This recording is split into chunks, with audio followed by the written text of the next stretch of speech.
Good morning students. 6 chapter हमारा complete हो चुका है। आज से चैप्टर नंबर 7 स्टार्ट है। तो चैप्टर नंबर 7 है ट्राइंगल, कॉन्ग्रुएंस ऑफ ट्राइंगल। तो फर्स्ट ऑफ ऑल देखो ट्राइंगल्स क्या होती हैं। ए polygon a simple close figure made with the help of sides.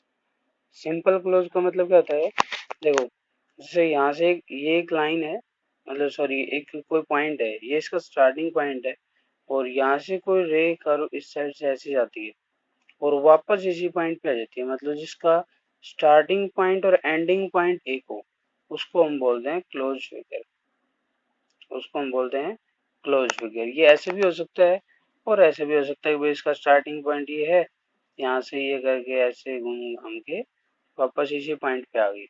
देखो इसमें ये कर्व जो है एक दूसरे क्या कर रही है, इंटरसेक्ट कर रही है और इसमें इंटरसेक्ट नहीं कर रही। तो जहाँ पे इंटरसेक्ट नहीं करेंगी वो क्या होगा, सिंपल फिगर होगा। तो क्या होगा, सिंपल फिगर। तो simple closed figure, a simple closed figure made with the sides is called polygon. तो ये तो साइड नहीं है इसमें, इसमें तो क्या है, कर्व है। तो मेड विद द साइड्स, तो ऐसे करके ये साइड होगी या फिर ये होगी। सबसे छोटा पॉलीगॉन यही होता है, इससे छोटा पॉलीगॉन नहीं होता क्योंकि इसके अंदर साइड्स कितनी है, 3, 1, 2 और 3। 3 साइड से कम अगर हम लेंगे तो सिंपल और क्लोज नहीं होगा। सिंपल तो होगा बट क्या नहीं होगा, क्लोज नहीं होगा। तो यहाँ पे क्या आ गया कि simple close figure made with the sides is called polygon. Triangle क्या होगी, ए 3 sided polygon is called triangle. जिस ऐसा पॉलीगॉन जिसके 3 साइड्स हो उसको हम क्या बोलेंगे, ट्राइंगल बोलेंगे। या फिर हम कह सकते हैं a closed figure which have 3 sides and 3 angles is called a triangle. A closed figure which have 3 sides and 3 angles is called a triangle. अब ट्राइंगल कितनी टाइप्स की होती है, तो अकॉर्डिंग टू एंगल और अकॉर्डिंग टू साइड, दो types होंगी, side के अकॉर्डिंग और एंगल्स के अकॉर्डिंग। तो फर्स्ट है according to side. According to side क्या होगा, scalene triangle. Scalene triangle क्या होती है, whose all sides are different is called skull and triangle. A triangle whose all sides are different। कोई भी एक ट्राइंगल है हमारे पास और उस ट्राइंगल की all sides है वो आपस में क्या है, डिफरेंट है। ये भी अलग है, ये अलग है और ये अलग है, तो इसको हम क्या बोलेंगे, scale and triangle. Isosceles triangle whose two sides are equal। Isosceles triangle में क्या होगा, whose two sides are equal is called isosceles triangle। ऐसे ट्राइंगल जिसके दो साइड्स आपस में क्या हो, equal हो। If two sides are equal, then we can say that it is a isosceles triangle.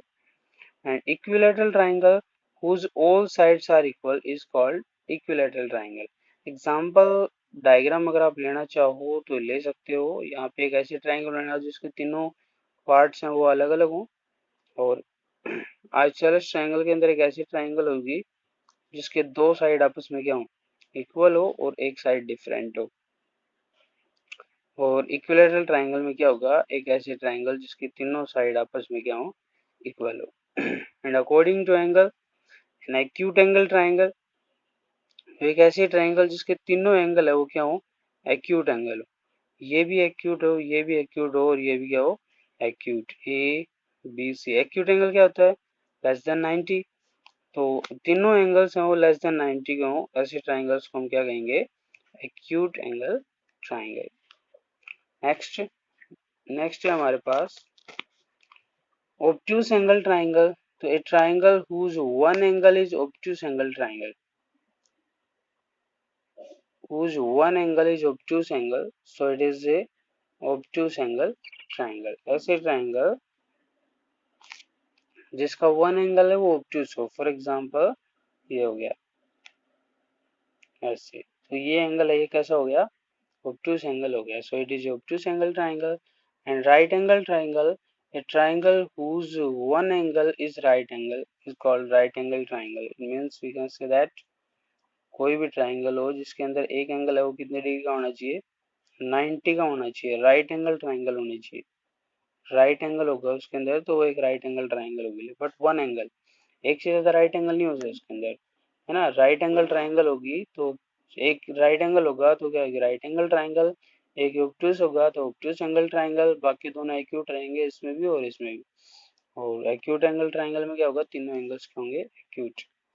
उसके बाद आता है कॉन्ग्रेंस ऑफ ट्राइंगल। तो कॉन्ग्रेंस, देखो कॉन्ग्रेंस वर्ड का मतलब होता है इक्वल।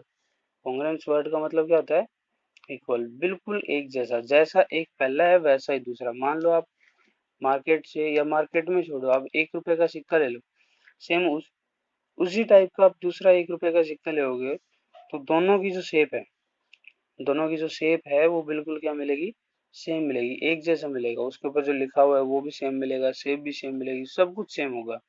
तो वो कैसा होगा, कॉन्ग्रेंस होगा। अगर दो लाइन कॉन्ग्रेंस हो जाए तो उसमें क्या होगा, if two lines are congruent then they are equal in length. क्योंकि लाइन में तो सिर्फ लेंथ ही होती है, उसके अलावा कुछ होता नहीं है। तो अगर दो लाइनें हैं वो कॉन्ग्रेंस होंगी तो उनके अंदर क्या होगा, लेंथ उनकी इक्वल होगी। तो if two triangle have all sides are equal and all angles are equal, तो वो कैसा होगा, एक कॉन्ग्रेंस ट्राइंगल होगी। ठीक है, प्रॉपर्टी होती है कुछ कॉन्ग्रेंस ट्राइंगल की, आपको ट्राइंगल कॉन्ग्रेंस करने के लिए इन प्रॉपर्टीज की जरूरत पड़ेगी। देखो प्रॉपर्टी से पहले एक बात देखो, जब भी किसी ट्राइंगल का नाम लिखा जाता है, मान लो ये ट्राइंगल लिखिए ए बी और सी, वो कॉन्ग्रेंट है ट्राइंगल डी ई एफ के। अगर दो ट्राइंगल कॉन्ग्रेंट है और हमें गिवन है क्वेश्चन के अंदर, तो इनके जो कोरस्पॉन्डिंग पार्ट है वो आपस में क्या होंगे, इक्वल। एंगल है वो एंगल के इक्वल होगा, और साइड वो साइड के। किसी भी कॉन्ग्रेंट ट्राइंगल के 6 कोरस्पॉन्डिंग साइड होते हैं, पार्ट्स होते हैं। तो एंगल ए, ये एंगल ए है वो किसके इक्वल होगा, एंगल डी के। फिर एंगल बी है वो किसके इक्वल है, एंगल ई के। और एंगल सी किसके इक्वल होगा, एंगल एफ के। और ए बी साइड है वो किसके इक्वल होगी, डी ई के। बी सी साइड हो किसके इक्वल होगी, ई एफ के। और ए सी साइड हो किसके इक्वल होगी, डी एफ के। तो ये इसके 6 कोरस्पॉन्डिंग साइड्स होगी। 3 एंगल हो गए और 3 क्या होगी, साइड। जब भी हमें किसी ट्राइंगल को कॉन्ग्रेंट प्रूव करना होता है, if we have to prove a triangle is congruent, then any 3 parts according to their property we have to require for prove the congruence of triangle. Okay, तो ये प्रॉपर्टीज हैं हमारे पास, जिन properties की help से हम इनको कॉन्ग्रेंट प्रूव कर सकते हैं। तो फर्स्ट क्या है, angle side angle. Second side angle side. Third side side side. और फोर्थ है RHS, right angle hypotenuse side.